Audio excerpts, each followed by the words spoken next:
It was the last week of August when it started. The nights were hot, the air heavy, and my bedroom window rattled every time the wind shifted. I lived with 3 friends in a modest 2-bedroom rental on the edge of town, just a quiet street lined with tall maples and broken sidewalks. It should have been safe. But what happened still feels more like a confession than a story. I'm 22, still figuring out life after college. My roommates were people I trusted, my best friend Daniel, his girlfriend Maya, and my cousin Sarah. We split bills, cooked dinners together, and sometimes stayed up late on the back porch, laughing about nothing. Nothing about that summer hinted at danger. The first time it happened, I almost didn't notice. I had been lying in bed, scrolling through my phone, the room lit only by the faint glow of the screen. Then came the sound. 3 knocks, slow, deliberate, right at the front door. I glanced at my phone, 2:11 a.m. I thought it was just Daniel coming home late from work, maybe too tired to fish out his keys. But when I opened the door, the porch was empty, the street dark and still. No footsteps, no car engine, nothing. I locked up and laughed at myself for being jumpy. 2 nights later, it escalated. This time, I was asleep. I woke to the sound of the doorknob rattling, like someone was trying to force it open. My heart hammered as I checked the clock. 2:11 again. I froze, listening to the metallic clink of the knob turning back and forth. I whispered Maya's name through the wall and she stirred awake. By the time we crept into the hallway together, the noise had stopped. The door was locked tight. When I stepped closer, I noticed faint smudges on the wood, like fingerprints smeared with dirt. We brushed it off as maybe some drunk guy wandering the street. But Daniel said it was probably just kids messing around. But I could tell Maya didn't believe that either. Then came the confirmation, the kind that rips away denial. Sarah had bought a cheap, motion-activated camera for the front porch. The next morning, she called us into her room, her face pale. On her laptop screen was the footage from 2:11. A tall figure stood on the porch, hood pulled low over his face, body rigid. He didn't knock this time. He just stood there for almost a full minute, staring at the door. Then, as if he knew the camera was watching, he slowly raised his hand and waved before walking away. That night, we didn't sleep easy. Every creak in the house felt magnified. We left the living room light on, a pathetic shield against something we didn't understand. Around 2:05, we gathered in the hallway, waiting, holding our breaths. The knock came at 2:11 exactly. Louder this time. 3 heavy pounds that echoed through the house. Maya gasped. Sarah clutched my arm so hard her nails dug into my skin. Daniel grabbed a kitchen knife and stood in front of the door. The silence afterward was worse than the knock itself. We didn't open it. We didn't even breathe. For a week, it repeated. Always the same. Always 2:11. Always 3 knocks or the knob rattling. Some nights, we thought we heard footsteps circling the house. One night, Sarah swore she saw someone outside her window. But every time we called the police, they found nothing. No footprints, no evidence. Just us, 4 young adults, losing our grip on sleep and sanity. The real breaking point came on a Thursday. I had dozed off on the couch, trying to stay awake long enough to catch the knock. When it came, it wasn't the usual 3 taps. It was pounding, violent, shaking the door on its hinges. I jolted upright, heart in my throat.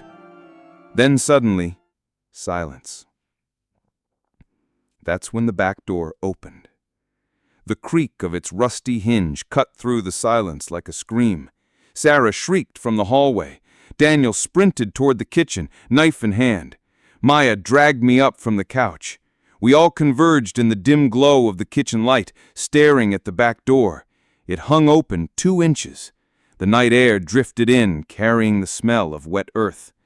Daniel kicked it shut and threw the lock.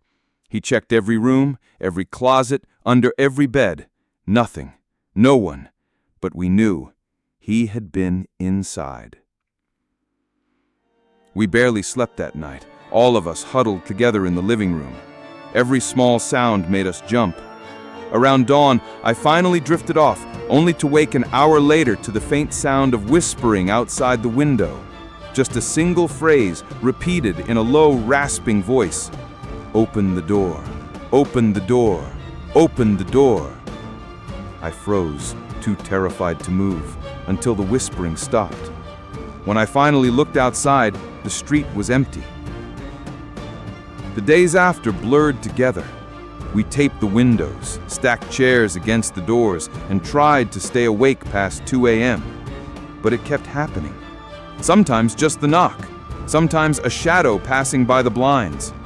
Once, Maya swore she saw a hand sliding under her bedroom door. Finally, we had enough. Daniel called the police again, but they seemed tired of us. Probably just some neighbor messing with you. Keep your doors locked. That was all they offered. No patrol, no investigation, just a shrug. But the camera footage didn't lie. The next clip showed the figure again, closer than ever. His hood pulled back just enough to reveal a pale, expressionless face. He stood only inches from the lens, staring dead into it. Then he whispered something the microphone barely picked up. "I know you're awake." We wanted to leave the house, but rent tied us there. And so did fear. Fear that if we left, he'd follow us somewhere worse. The last night I lived there is the one I'll never forget. We were in the living room again, lights on, waiting for it to happen.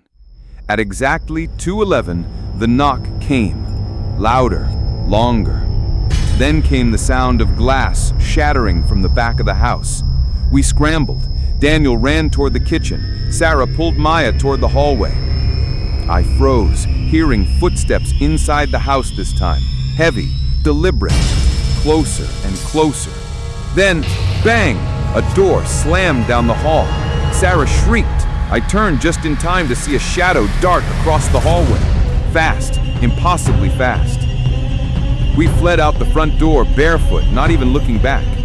We huddled on the street until the police arrived 30 minutes later. Of course, they found nothing. Just a shattered kitchen window and an unlocked back door. No footprints, no intruder. We moved out within a week. None of us talked about it much afterwards. Daniel and Maya broke up not long after. Sarah refuses to stay anywhere without an alarm system. And me? I still can't sleep through 2:11 a.m. without waking up in a cold sweat. Because here's the thing. A month after we left, I got a notification from Sarah's old porch camera. Somehow it was still connected to my phone. The footage showed our empty house, quiet in the dark. But right on time, at 2:11, he came back. He stood on the porch, staring at the camera. And then, for the first time, he spoke directly into it. "Why did you leave? I wasn't finished yet."